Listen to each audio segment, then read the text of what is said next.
RL Location Automobile. Pour toutes vos locations de voitures et utilitaires en Guadeloupe, faites appel à RL Location Automobile. Avec RL Location Automobile, réservez en toute tranquillité 7 jours sur 7, 24 heures sur 24. RL Location vous propose une large gamme de voitures et d'utilitaires au meilleur prix sur le site internet www.rl-location.com.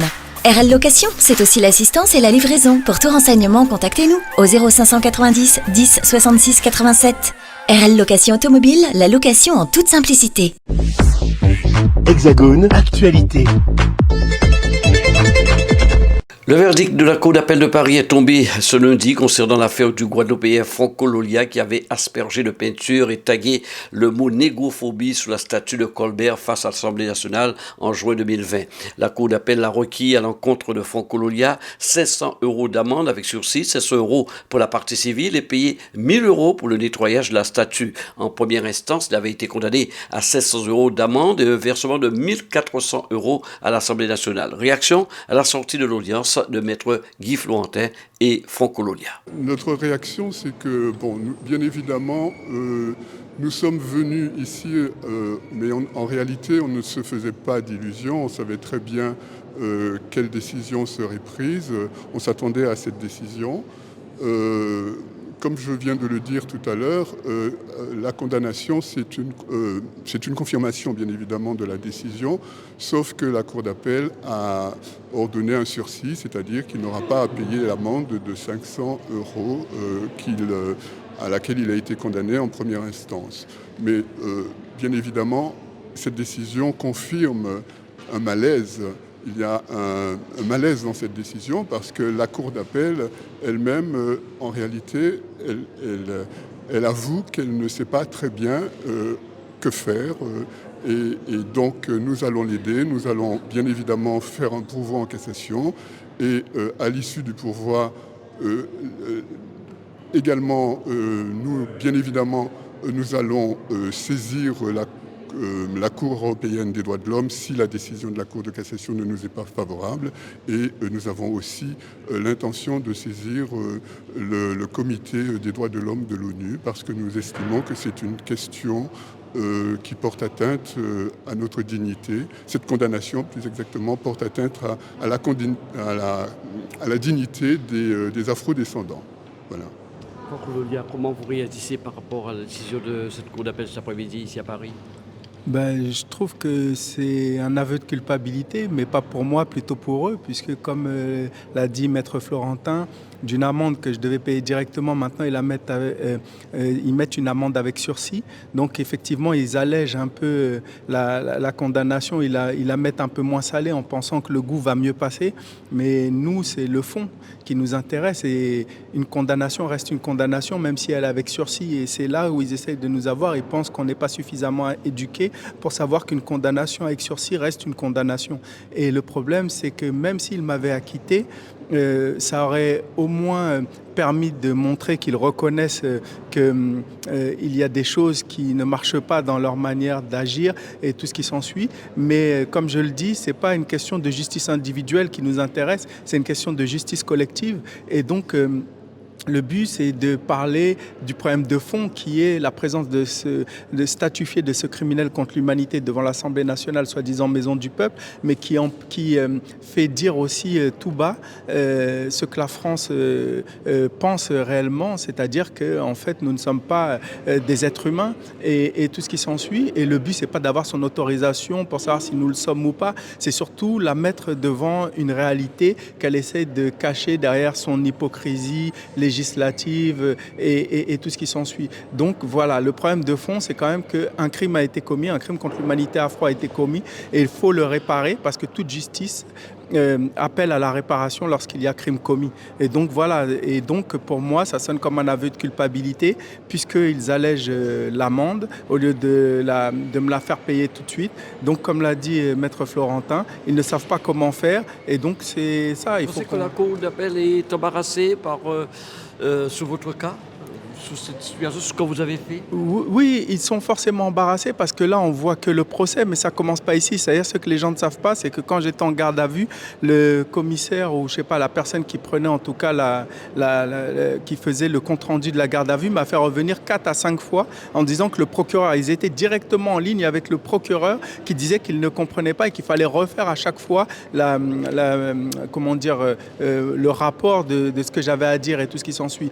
Et en fait, moi, comme je n'avais pas connaissance et qu'à ce moment-là, il n'y a pas d'avocat, vous parlez, vous dites oui, j'ai fait ci, j'ai fait ça, etc. Et en fait, j'ai compris que leur but, c'était de rédiger sur mesure l'acte d'accusation de manière à ne pas la juger dans le fond et la juger comme si j'étais un délinquant.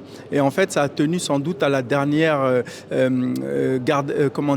entretien que j'ai eu avec cette personne où les choses ont dû corroborer. Sinon, ils auraient continué à me faire venir jusqu'à ce que je dise un mot qui leur permette de rattacher ça à cette accusation-là. Donc, dès le départ, c'est pas maintenant qu'ils sont mal à l'aise.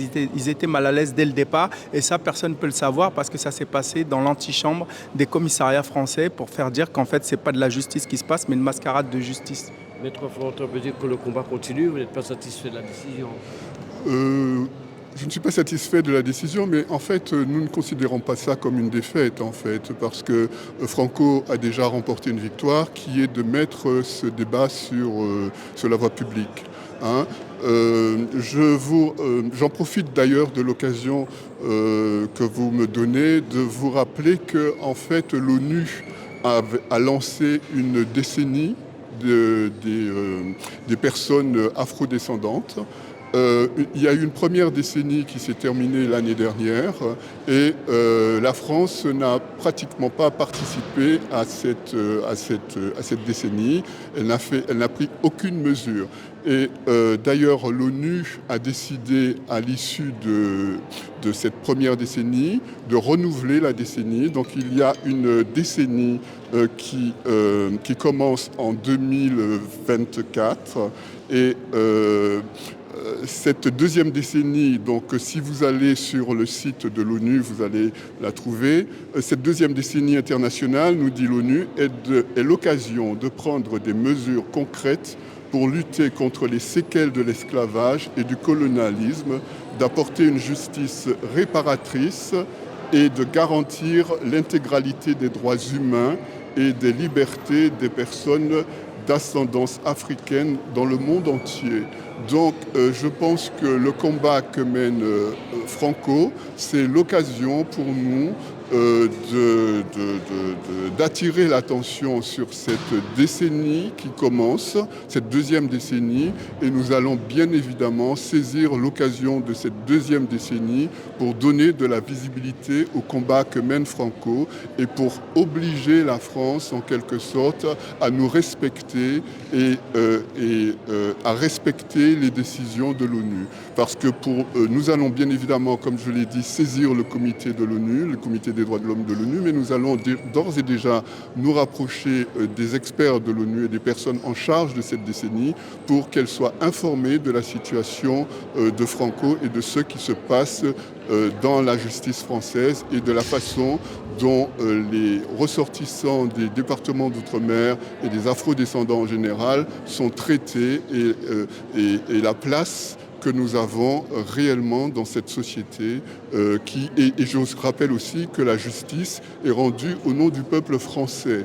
Donc ce qui veut dire que cette justice, bien évidemment, nous ne nous reconnaissons pas dans cette justice qui est rendue soi-disant en notre nom et nous considérons que c'est une insulte. Voilà. Une toute dernière question à Franco. Vous avez beaucoup de soutien à travers votre combat?